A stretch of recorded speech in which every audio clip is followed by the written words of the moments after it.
നമസ്കാരം. 20 vision news ചാനലിലേക്ക് സ്വാഗതം. അഞ്ചൽ ഉപജില്ലാ സ്കൂൾ കലോത്സവ വേദിയിൽ നിന്ന് ഇന്ന് നമ്മളോടൊപ്പം ചേരുന്നത് PTA അംഗങ്ങളാണ്. നമുക്ക് അവരുടെ വിശേഷങ്ങൾ പങ്കുവയ്ക്കാം. ഞങ്ങൾ RHSലെ PTA MBTA മെമ്പേഴ്സ് ആണ്. ഞങ്ങൾക്ക് ഇവിടെ തന്നിട്ടുള്ള ജോലികളെന്ന് വെച്ച് കഴിഞ്ഞാൽ ഇപ്പം കലോത്സവം നടക്കുന്നത് കൊണ്ട് തന്നെ എല്ലാ ഭാഗത്തും എല്ലാ പ്രോഗ്രാമുകളിലും നമ്മുടേതായ ഒരു മേൽനോട്ടം എത്തണമെന്നുണ്ട്. അതിപ്പം പുറത്തു നിൽക്കുന്ന NCC കുഞ്ഞുങ്ങളുടെ കാര്യത്തിലാണെങ്കിലും ഫുഡിന്റെ കാര്യത്തിലാണെങ്കിലും ഫുഡ് പാക്ക് ചെയ്യുന്നിടത്തും അവിടെ എല്ലാം നമ്മുടെ മേൽനോട്ടം ഉണ്ട്. അതുപോലെ എല്ലാ പ്രോഗ്രാമുകളിലും ഇവിടെ നടക്കുന്ന എല്ലാ പ്രവർത്തനങ്ങളിലും ഫുള്ളായിട്ടൊരു ഓൾറൗണ്ടിങ് ഒരു നോട്ടമാണ് ഞങ്ങളുടെ മെയിൻ ആയിട്ടുള്ള ഉത്തരവാദിത്വം എന്ന് പറയുന്നത്. ഞങ്ങൾ മൊത്തം 15 പേരുണ്ട്. എല്ലാവരുടെയും പേര് ഒരു സൈഡിൽ നിന്ന് പറഞ്ഞാൽ മതിയല്ലോ.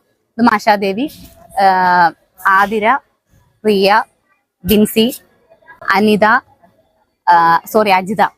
പ്രീത, ശ്യാമിലി, ഇനിയിപ്പം വരാനുള്ളവരുണ്ട്, നിഷ, പിന്നെ സജിത, അമ്പിളി, ഗീതു, പിന്നെ മെയിൽ മെമ്പേഴ്സ് ഉണ്ട്. അവര് നമ്മുടെ സന്തോഷ് സാറാണ് നമ്മുടെ പ്രസിഡന്റ്.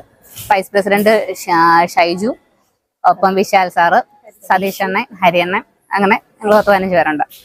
ഞങ്ങളുടെ ചുമതല ഈ സ്കൂളിലെ എല്ലാ കാര്യങ്ങളും ക്രമീകരിച്ച് നമ്മുടെ ഒരു നേതൃത്വത്തിൽ ഈ കലോത്സവം നല്ല രീതിയിൽ കൊണ്ടുപോകണമെന്നാണ് ഞങ്ങളുടെ ചുമതല.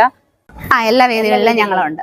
കലോത്സവ നഗരിയിൽ നിന്ന് കൂടുതൽ വിശേഷങ്ങളുമായി ഞങ്ങൾ ഇനിയും എത്തും. 20 വിഷന് വേണ്ടി ദീപാ ബിനു.